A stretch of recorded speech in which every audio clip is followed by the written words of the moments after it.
बहुत पुरानी बात है, जब न कोई समय था, न कोई भाषा, न दिन न रात। यह धरती केवल एक शांत, अकेली और सोती हुई काया थी। न यहाँ पेड़ थे, न जानवर, न नदियां, न पर्वत। केवल मिट्टी थी और एक गहरी, थरथराती नीरवता।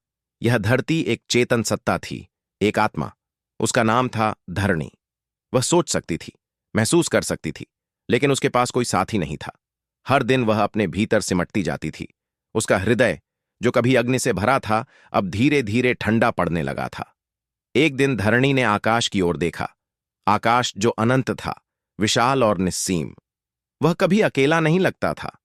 तारों की टोली, ग्रहों की गति और नक्षत्रों की कहानियां सब मिलकर उसे सजीव बना रहे थे। धरणी ने आकाश से पूछा, तुम कैसे इतने जीवंत हो, जबकि मैं अपने ही भीतर घुट रही हूं? आकाश मुस्कुराया और बोला, क्योंकि मैं अपने भीतर सपने देखता हूं और हर सपना किसी रचना को जन्म देता है। तुम भी सपना देखो और जो तुम देखोगी उसे जियो। यह सुनकर धरणी ने पहली बार एक सपना देखा, एक ऐसा जीव जो चल सके, सोच सके, गा सके और प्रेम कर सके।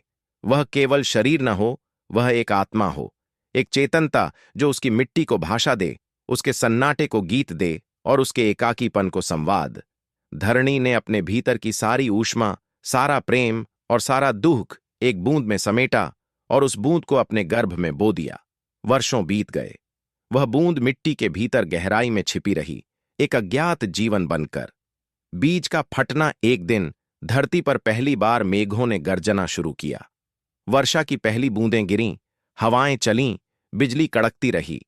उस बीज में एक हलचल हुई, जैसे किसी ने उसे पुकारा हो, और फिर धीरे धीरे मिट्टी से एक आकृति बाहर निकली। वह थी पहला मनुष्य।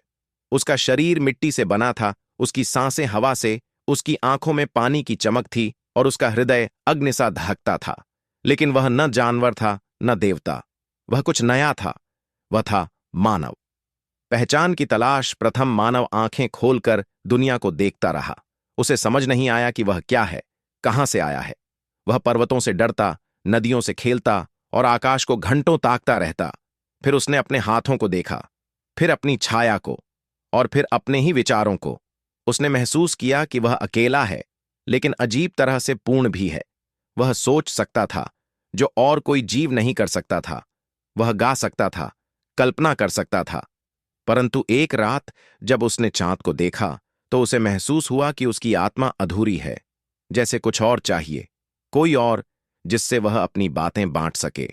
संगिनी का जन्म धरती, जो अब भी धरणी थी, यह सब देख रही थी।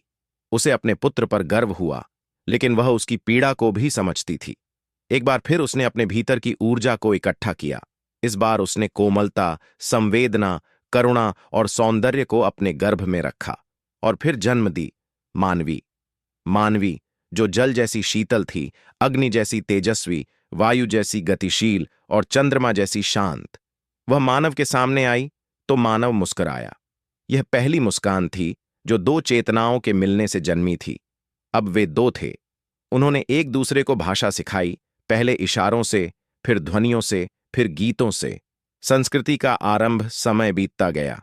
उन दोनों ने मिलकर पेड़ लगाए, नदियों को नाम दिए, जानवरों से संवाद किया। उन्होंने आग की खोज की, भोजन बनाया, शरण बनाई। फिर उनके बच्चे हुए, फिर उनके बच्चे।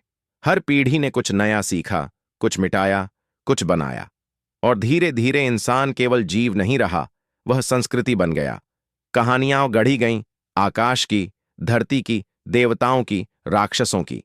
लेकिन सबसे पहली और सबसे सच्ची कहानी थी मनुष्य की उत्पत्ति। एक सपना जो धरती ने देखा था और एक उत्तर जो उसने खुद को दिया।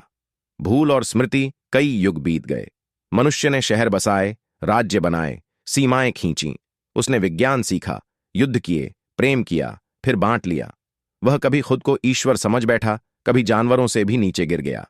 परंतु हर बार जब वह थकता, टूटता, खोता, वह एक पुरानी याद में लौटता। वह किसी शांत पहाड़ी पर बैठता, किसी बहती नदी को सुनता, किसी बच्चे की आंखों में झांकता, और उसे फिर वह पहला प्रश्न याद आता, मैं कौन हूं? वही प्रश्न जो पहले मानव ने पूछा था, वही प्रश्न जो हर जन्म के साथ दोहराया जाता है। निष्कर्ष तो मनुष्य का जन्म न किसी देवता की छड़ी से हुआ, न किसी ग्रंथ से निकला। वह धरती का सपना था, एक आकांक्षा, एक उत्तर। मनुष्य मिट्टी से बना, पर उसका हृदय आकाश की तरह विशाल है।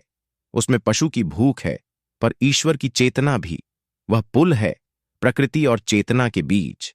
हर मनुष्य, हर स्त्री, हर बच्चा धरती की उस बूंद का अंश है जो कभी एकाकी थी, पर सपनों से भरी थी।